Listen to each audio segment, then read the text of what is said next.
Tómame en las manos que hicieron los cielos.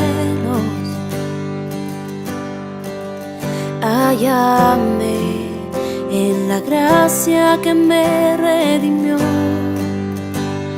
Del lodo me sacó, mis pasos afirmó. Su nombre Él me dio, mi corazón restauró. Eres Rey, de rodillas proclamo tu gloria, y de pie, sin temor, ahora puedo cantar. Del lodo me sacó, mis pasos afirmó. Su nombre Él me dio, mi corazón restauró.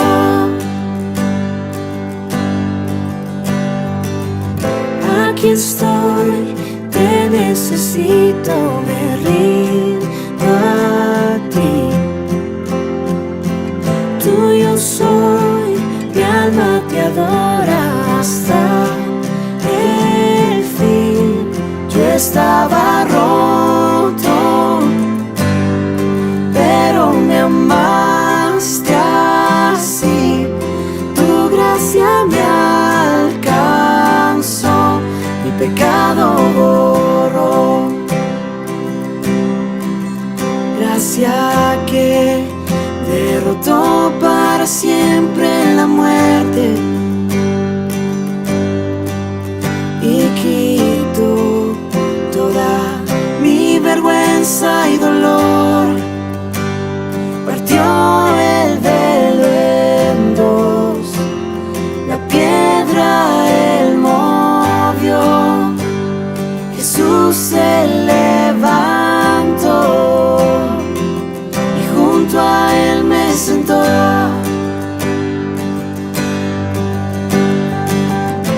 Aquí estoy, te necesito, me rindo a ti. Tuyo soy, mi alma te adora hasta el fin. Yo estaba roto,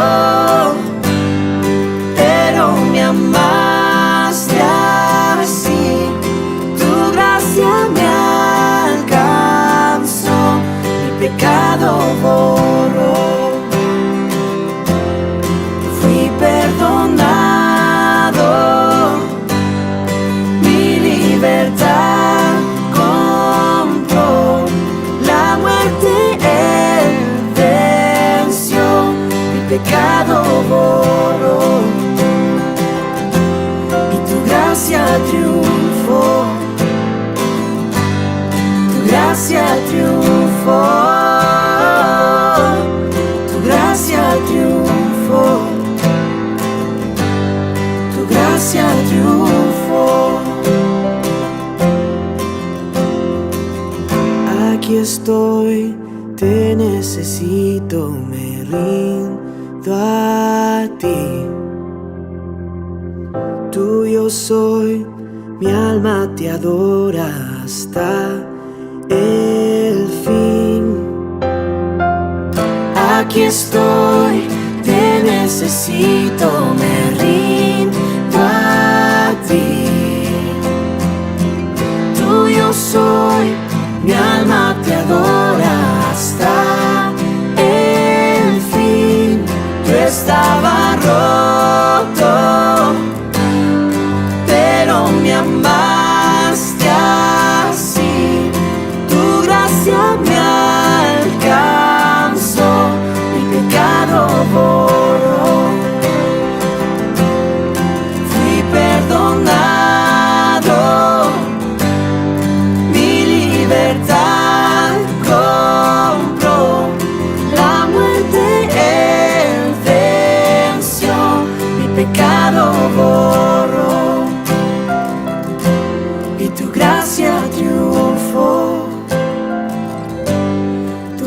gracia triunfó, tu gracia triunfó, tu gracia triunfó.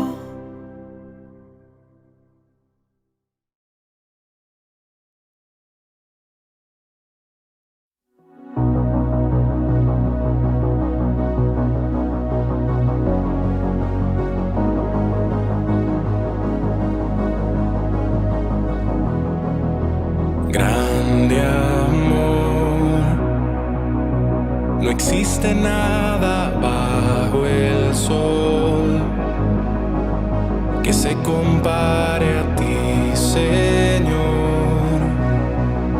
¿Quién te puede comprender?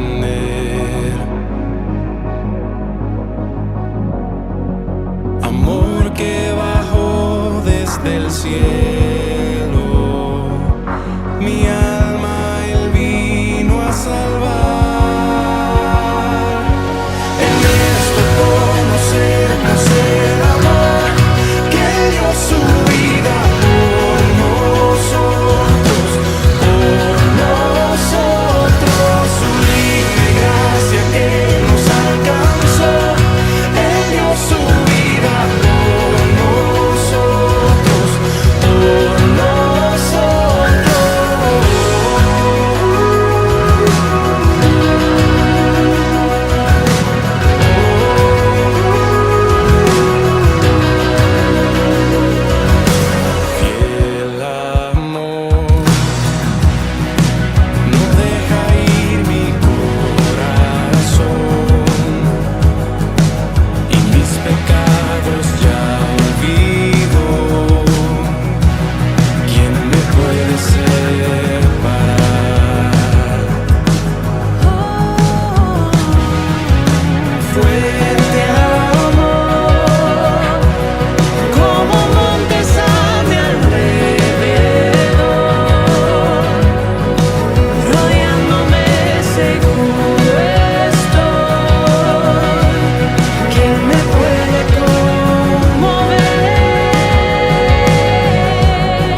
días, amada iglesia, hermanos también, hermanos y amigos que nos ven por este medio.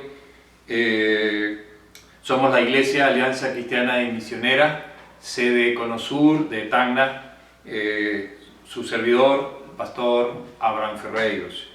Permítame hacer una oración en esta mañana antes de compartir el tema que Dios ha puesto en mi corazón.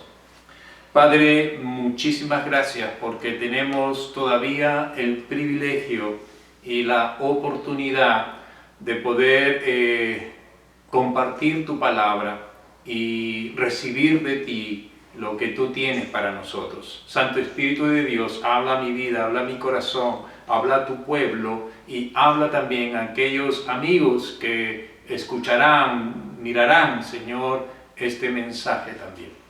Gracias por respondernos. En el nombre de Jesús. Amén y amén. El tema de esta mañana que quiero compartir es 5 razones para cumplir la tarea suprema de la iglesia. El tema del domingo pasado fue ese exactamente, la tarea suprema de la iglesia. Y quedó establecido a la luz de la palabra de Dios que la tarea suprema de la iglesia no es otra que la evangelización del mundo. Debemos cumplir esta tarea suprema, dijimos la semana pasada, con convicción, con pasión, con un sentido de obligación y de urgencia. Esta mañana veremos cuáles son las razones que Dios en su palabra nos muestra por las cuales debemos asumir nuestra tarea suprema. Así que vamos con la primera razón. En primer lugar, debemos asumir la tarea suprema de la iglesia porque esta es una orden. Es una orden. Marcos 16:15 nos dice, Jesucristo dice, id por todo el mundo y predicad el Evangelio a toda criatura. Mis amados hermanos, mis amados amigos, este es un mandato imperativo. No es opcional. No es que si usted o yo queremos lo hacemos. No, es un mandato imperativo de Dios para nosotros. En este punto, por favor, permítame decirles lo siguiente. En primer lugar, nunca se olvide de esta verdad. Nunca se olvide que este es un mandato imperativo, no opcional, que Jesucristo mismo está mandando a su iglesia. Escúcheme, si usted es padre o madre o hijo, sigue esforzándose con la ayuda de Dios para cumplir su rol, su función particular en la vida, con la ayuda de Dios. Si es músico en la iglesia, es sugier, maestro, teólogo, estudiante, etcétera, etcétera, siga usando sus dones, sus talentos, sus habilidades para la gloria de Dios. Pero recuerde una cosa, haga lo que haga, mi querido hermano, mi querida hermana, esa no es su tarea suprema. Como no es la tarea suprema, como vimos la semana pasada, de que un bombero tenga todas las herramientas, el uniforme y el agua. Esa es parte de su tarea, pero la tarea suprema de un bombero es salvar vidas.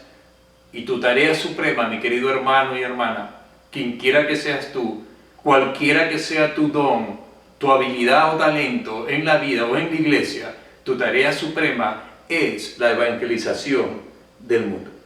Es anunciar a Cristo al mundo, con palabras, pero también con nuestras vidas.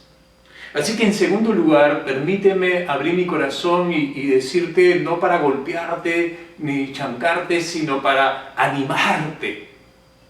Animarte, hermano. En segundo lugar, me temo que en este punto de esta orden que nos da el Señor, en este punto no estamos o no hemos estado como iglesia cumpliendo nuestra máxima tarea.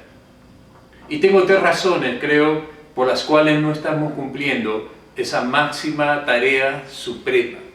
En primer lugar, porque nuestras vidas, digo nuestras, me incluyo, nuestras vidas no han estado o no están impactando a la gente.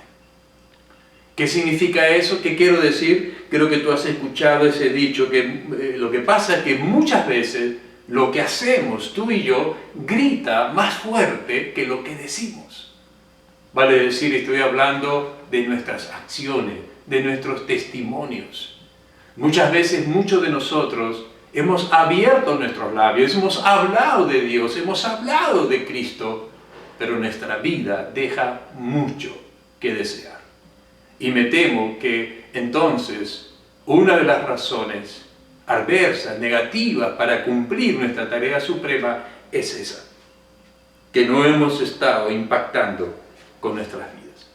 Una segunda razón por la cual me temo que no cumplimos o no hemos estado cumpliendo la tarea suprema de la iglesia es porque a veces estamos demasiado enfocados en nosotros mismos. ¿Tú te acuerdas de esa historia cuando 4 hombres vinieron cargando un paralítico? ¿Te acuerdas? ¿Te acuerdas que tuvieron que descubrir el techo de la casa donde Jesús estaba predicando y había una multitud mirándolo y alrededor y fuera de la casa en la puerta? ¿Te acuerdas de eso? Y que Jesucristo, cuando estos hombres descubrieron el techo y bajaron a ese paralítico, lo primero que hizo fue que le perdonó sus pecados. Y habían ahí unos religiosos que cavilaban y decían, ¿quién es este? Blasfemias, dice. ¿Quién puede perdonar pecados? Solo Dios. ¿Te acuerdas de esa historia? Y que finalmente el Señor, para corroborar que Él era Dios, que Él era quien decía ser, no solamente le perdonó los pecados al paralítico, sino que lo sanó. Y salió caminando de ahí. ¿Tú te acuerdas de esa historia? ¿Sabes? Una pregunta que yo me hago cuando recuerdo esa historia. ¿Por qué el leproso no pudo llegar a Jesús por la puerta? ¿Por qué? Si la gente le hubiera visto, seguramente le hubieran abierto paso. Pero no lo vieron. ¿Saben por qué? Porque estaban de espaldas a Él. Estaban de espaldas a Él. Estaban absortos solamente en la persona de Jesús. Ahora, no me malinterpreten lo que voy a decir. Nosotros tenemos que estar en la presencia de Dios cada día. El corazón de Dios es apasionado y si tú y yo tenemos para tener pasión por la gente, pasión por las almas, tenemos que estar en la presencia de Dios cada día. Pero luego, mi querido hermano, mi querida hermana, hay que ponerle pies a nuestra oración. La oración es buena, pero la acción es obediencia. ¿Qué es lo que te quiero decir? Cuando Jesucristo llamó a sus discípulos, ¿te acuerdas? El primero oró, buscó al Padre, pidió dirección para que les muestre quiénes debían ser los discípulos. Y una vez que los llamó, la Biblia dice en Marcos 3, 13 y 14, no lo busques, apúntalo, dice que Jesús los llamó en primer lugar para que estén ¿con quién? Con Él. Pero no quedó allí la cosa, dijo primero para que estén conmigo, pero después para enviarlos a predicar. Y me temo que muchos cristianos a veces estamos como esa, antes que escuchábamos, somos un pueblito muy feliz y solamente nosotros, absortos solamente en la persona de Jesús, pero nos hemos olvidado de la gente que necesita del Señor. En otras palabras, creo que muchas veces hemos estado tan enfocados en lo que acontece con nuestras reuniones, nuestros programas, las cosas personales, que le hemos dado la espalda al mundo y sus necesitados. Y lamentablemente no vemos y no abrimos paso o espacio a aquellos que necesitan aún más del Señor que nosotros mismos. Te lo voy a ilustrar también con una historia bíblica. ¿Te acuerdas de la alimentación de los 5.000?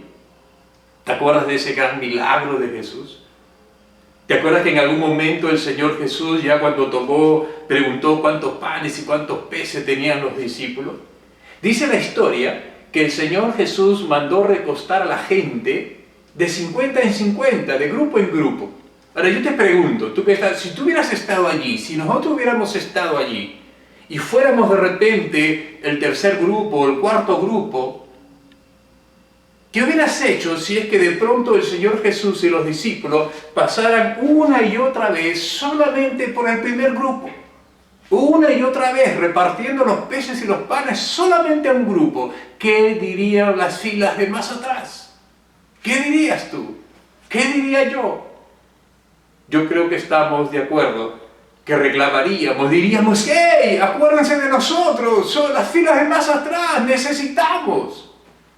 Mis amados, esa es una ilustración que debemos tener presente en nuestras vidas. Tenemos que pensar en las filas de más atrás. Y me temo que a veces como iglesia no hemos estado cumpliendo la tarea suprema porque estamos pensando solamente en nosotros mismos. Es más, en esa misma historia que hemos visto hace un momento, que está en Marcos capítulo 2, 1 al 12, donde es sanado el paralítico, encontramos una razón más por la cual yo creo que no hemos estado cumpliendo con la tarea suprema de la iglesia. ¿Sabe cuál es? Hay muchos cristianos sentados, aún, es más, diría empachados. Tenemos tanto de ellos, pero estamos empachados y estamos sentados. En esa historia dice, y tú lo vas a encontrar en el versículo 6 de Marcos 2, que dice que habían algunos maestros de la ley religiosa que estaban sentados en el lugar perfecto, sentados donde ellos podían observar y criticar al maestro. ¿Sabe? En muchas iglesias, mi querido hermano, hay cristianos sentados, empachados, que imitan el ejemplo de estos religiosos. ¿Y sabe lo que hacen? Observan y critican. Es una especie, perdóname con lo que voy a decir, a veces están observando y criticando como una especie de cacería de brujas en nombre de la sana doctrina. No me malinterpretes, tenemos que predicar la sana doctrina, pero no al punto de olvidarnos que debemos tener un equilibrio. Hay muchos cristianos sentados que observan, critican y están empachados. ¿Sabes? ¿Cómo sabemos eso? Muchos critican, por ejemplo, la música en la iglesia. Es muy conservadora, dicen algunos. Otros dicen, no, es demasiado contemporánea. ¿Por qué se hace eso? Otros dicen, ¿sabe? La música es demasiado rápida, demasiado lenta o demasiado fuerte. ¿Sabes? Otros critican la predicación. Dicen que la predicación es muy larga o es muy corta o debería ser así, debería ser así. Algunos se exasperan porque algunos se sientan en el lugar de su preferencia. Otros de repente se incomodan o critican, observan, señalan porque algunos se visten de una manera informal. Y podríamos seguir por minutos hablando de muchas manifestaciones de este tipo en la iglesia. Porque esto, porque aquello, etcétera, etcétera. Por eso yo le pregunto, mi querido hermano, mi querida hermana, cuando usted asiste a la iglesia, o cuando ve a la iglesia, porque ahora no asistimos, cuando ve a la iglesia, ¿cuánto tiempo pasa adorando a Dios? ¿Cuánto tiempo pasa adorando a Dios? ¿O se la pasa sospechando, observando, quejándose o criticando? Si hacemos eso, si seguimos haciendo eso, no podemos cumplir la tarea suprema de la iglesia, que es la evangelización del mundo. La mejor opción, mi querida iglesia, mi querido hermano, hermana, es trabajar hombro con hombro con nuestros hermanos creyentes para lograr objetivos divinos, escúchame eso, divinos y comunes, como presentar la buena noticia, presentar a Cristo Jesús a este mundo necesitado, ayudar a los necesitados, formar discípulos de Cristo que sean firmes, llenos de Dios y compasivos. Así que yo termino esta primera razón. Una pregunta. ¿Está usted criticando a la iglesia o cambiando al mundo, asumiendo su tarea suprema para la gloria de Dios? Quiero seguir porque el tiempo nos va ganando. Quiero entrar en la segunda razón por la cual nosotros debemos cumplir la tarea suprema de la iglesia. Y quiero empezar haciendo una pregunta. Si a usted le preguntaran cuál es el tema más importante de la vida, ¿qué respondería? ¿Cuál es el tema más importante de la vida? ¿Qué respondería usted? Es más, si le pidieran que hable acerca de lo que usted considera el tema más importante de la vida, ¿qué tema escogería? ¿Qué diría? ¿Sobre qué hablaría? Bueno, creo que cada uno de nosotros escogería hablar sobre diversos temas que a su entender son los más importantes. Pero déjeme decirle algo. Si le preguntáramos al apóstol Pablo cuál es el tema más importante de la vida, él respondería lo siguiente. En 1 Corintios 2:2, permítame, y si tiene una Biblia, abra su Biblia o escuche. 1 Corintios 2:2, Pablo respondería esto. ¿Sabe lo que dice? Pues me propuse no saber entre vosotros cosa alguna, sino a Jesucristo y a este crucificado. Interesante. Con este versículo, Pablo no está diciendo que lo único que él o el creyente debe saber es de Cristo, pues Pablo sabía muchas cosas. Había estudiado a los pies de Gamaliel. Lo que Pablo sí quiere decir es que esto es lo más importante de la vida, lo más importante que deberíamos saber y anunciar a este mundo necesitado. Y esto nos muestra, mi querido hermano y amigo, la segunda razón por la cual debemos cumplir la tarea suprema de la iglesia, que no es otra que la evangelización del mundo. ¿Sabes cuál es esa segunda razón? Porque el Evangelio de Cristo es el mensaje principal de la iglesia. Ese es el mensaje principal de la iglesia. Vamos a la tercera razón. Tercera razón por la cual debemos cumplir la tarea suprema de la iglesia. No es otra porque el mundo necesita a Cristo. Esa es la tercera razón. Porque el mundo necesita a Cristo. ¿Sabe? El hombre o la mujer que no conoce a Dios, que no ha tenido un encuentro profundo, real, una relación con Dios, según la Biblia, es un perdido que necesita ser hallado. Por eso Lucas 19:10 dice que Jesús ha venido a buscar y a salvar lo que se había perdido. ¿Qué más dice la Biblia? Que es la condición de un hombre, de una mujer, que anda por este mundo. Es un ciego que necesita luz. La Biblia dice en 2 Corintios 4:4 que el enemigo ha cegado el entendimiento de los incrédulos para que no le resplandezca la luz del Evangelio. Esa es la segunda condición de una persona sin Cristo. ¿Qué más dice la Biblia? Es un esclavo que necesita libertad. Está esclavo del pecado, como tú y yo lo éramos antes de haber sido rescatados por la gracia de Dios. ¿Qué más dice la Biblia? Que es una persona que no conoce al Señor, que no tiene una relación con Cristo. Es un muerto que necesita vida. Efesios 2:1 nos dice que estábamos muertos en nuestros delitos y pecados. Así está el mundo, mi hermano. Y no solamente ahora por el COVID-19. El COVID simplemente nos ha abierto los ojos para darnos cuenta cómo estábamos andando como iglesia. ¿Qué más dice la Biblia? acerca de un hombre, una mujer que no conoce al Señor. Es parte de un mundo que necesita a Cristo. ¿Sabe qué es? Es alguien sin esperanza que necesita a Cristo, a Dios. Por eso alguien señaló, hace muchos años escuché a un gran siervo de Dios que dijo lo siguiente, y nunca me olvidé.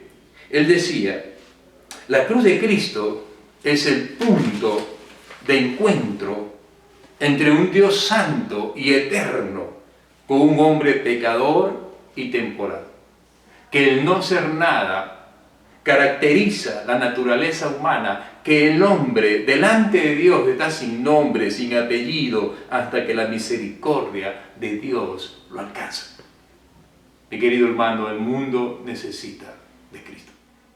La cuarta razón por la cual debemos asumir la tarea suprema de la Iglesia, ¿sabes cuál es? Porque el infierno es real. El infierno es real. Yo sé que tú como creyente crees, ¿no es cierto?, en el cielo. Pero la Biblia no solamente habla de un cielo, habla de un lugar de tormento. Escucha lo que dice Marcos 9:44, por favor. Dice: donde el gusano de ellos no muere y el fuego nunca se apaga. Escucha algo más. Mira lo que dice la Biblia, Apocalipsis capítulo 20, versículo 15. Dice: y el que no se halló inscrito en el libro de la vida fue lanzado al lago de fuego. Escucha algo más. Apocalipsis 20:10 dice: y el diablo que los engañaba fue lanzado en el lago de fuego y azufre, donde estaban la bestia y el falso profeta, y serán atormentados día y noche por los siglos de los siglos. Mis amados, tenemos que asumir la tarea suprema de la Iglesia, la evangelización del mundo, porque el infierno es real. Mis queridos hermanos, el Evangelio es eterno, pero no tenemos una eternidad para predicarlo. Solo contamos con el tiempo que dure en nuestras vidas para alcanzar a aquellos que viven mientras nosotros vivimos. Kirk Cameron, el actor de la película A Prueba de Fuego, él dice: tener una clara imagen del infierno, dice él, se ha vuelto para mí una motivación muy eficaz para correr hacia los que no son salvos, arrancarlos del fuego y llevarlos al refugio de la cruz.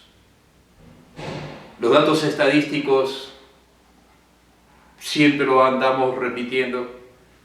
Recordar, cada 24 horas pasan más de 150.000 personas a la eternidad. Siempre, toda la vida. Se dice que de cada 10.000 personas que viven en los alrededores de una iglesia, 4 o más mueren cada semana. Y lamentablemente solamente el 2% de los cristianos comparte su fe eficazmente.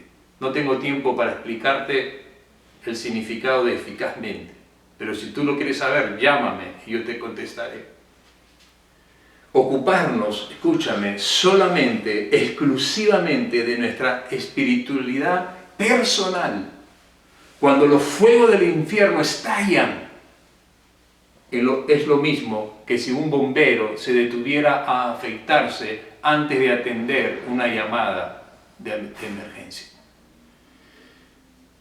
La orden de evangelizar, querida iglesia, amado hermano y hermana, es lo más importante.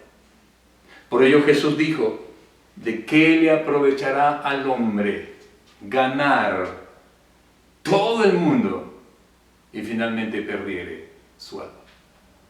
¿De qué aprovechará que todo esto pase y el mundo vuelva a ser lo mismo que era antes, si es que al final los hombres van a perder su alma?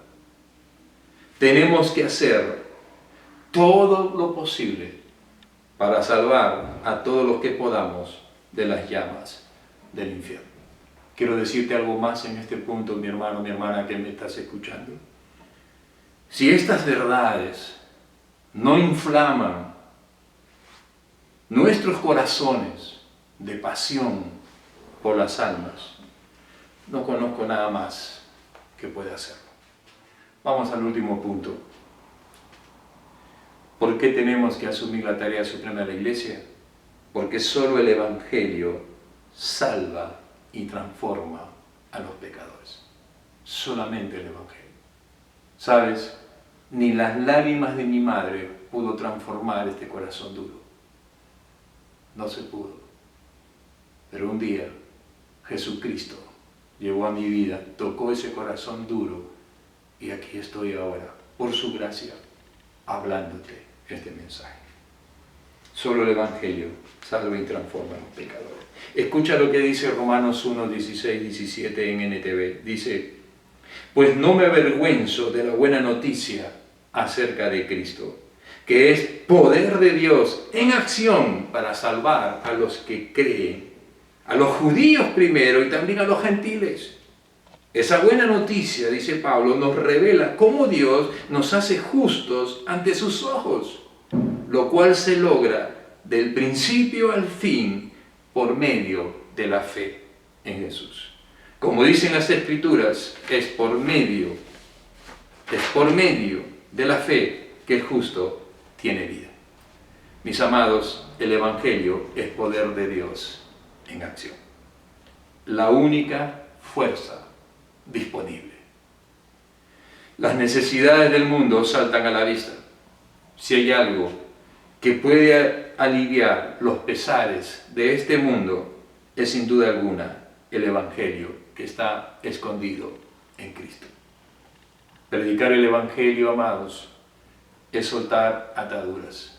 No predicarlo significa atar a este mundo. Dejar de divulgar la palabra de Dios, el Evangelio, equivale a esconder el remedio del paciente. Muchos han perdido la esperanza, sobre todo en estos días. Recibo llamadas de uno y otra persona. Han perdido la esperanza, se han dado cuenta de las limitaciones de la ciencia, de la tecnología, de la medicina, la política y aún la educación. Sobre todo ahora que estamos en esta pandemia mundial. Cada esfera de la vida, mi querido hermano y amigo, clama por el Evangelio. Y es que sin él somos como un pez fuera del agua. Sin el Evangelio de Cristo somos como un pez fuera del agua.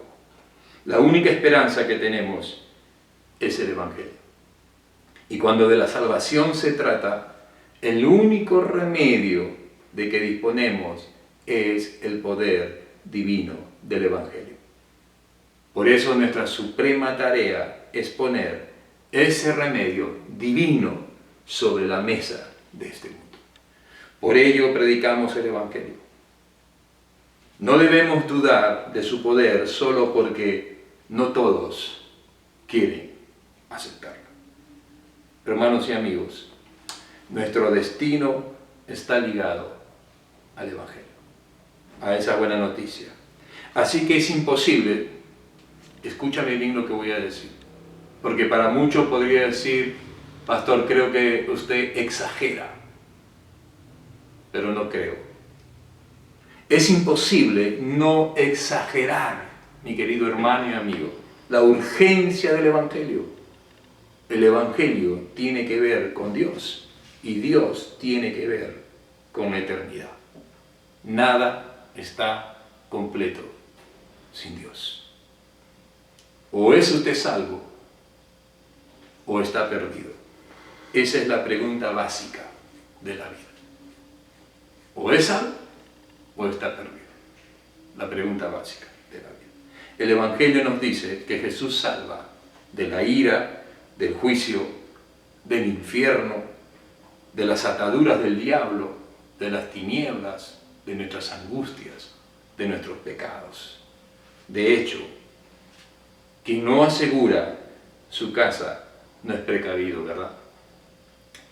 Como quiera que sea, nosotros sabemos que asegurar nuestra salvación es mucho más importante que asegurar nuestra casa. Y el único que puede ofrecernos ese seguro se llama Jesucristo. La personificación del Evangelio. En ningún otro hay salvación. No hay otro nombre dado a los hombres bajo el cielo en el cual podamos ser salvos, con la sola excepción de Jesucristo. Mis amados, en conclusión, estas son las razones por las que tenemos que cumplir la tarea suprema de la Iglesia, la evangelización del mundo. En primer lugar, porque es una orden. En segundo lugar, porque el Evangelio es el mensaje principal de la Iglesia. En tercer lugar, porque el mundo necesita a Cristo. En cuarto lugar, porque el infierno es real. Y en quinto lugar, solo el Evangelio salva y transforma a los pecadores. Quiero terminar con lo mismo que dije la semana pasada, un dicho de William Bock. El hombre debe dar su vida por aquello que le ha dado vida.